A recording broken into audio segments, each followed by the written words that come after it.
What's up, guys? This is kind of my... I don't know if I'm going to make this a series or not to, be a copycat, but, I'm just going to be talking about this one card. This is a tech I use in most of my decks. If I ever have a 39 card deck and I can't think of something else to put in it, or I can't afford something else to put in it, I always use this. Transmigration Prophecy. What it says is, and this is like in a nutshell that I'm gonna say just for the purposes for YouTube.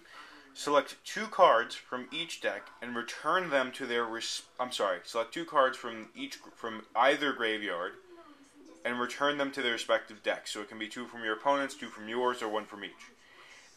There's so many uses for this. If they try to use any revival card that's not a counter trap, you can return the cards to their deck. If they try to, if I forget what deck does this, but if they try to synchro from the graveyard, you just return it to the deck. You can do so many things as long as you know what your opponent's doing. Because I know some things you cannot chain to because it's cost or whatever or tribute.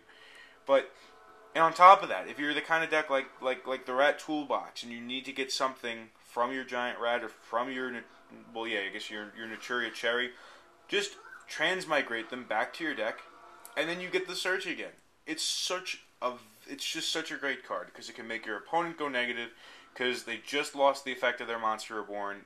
Their card does go back into their deck, which may pose a threat to you in some time, but this card is my favorite tech, and I think that a lot of people should play test it, especially if they're running stuff that lets you search, because it lets you search again. It's like a Pot of Avarice, but it can also have negative effects for your opponents. It's just a wonderful card. I think, and it's cheap. It's not an expensive card. It's a really cool tech, and it's one of those things that your opponent, especially a top tier player, will just go, "Wait a minute, what the hell is he doing?" So this has been Yu-Gi-Oh! Planet signing off. Try out this card. Talk to you later.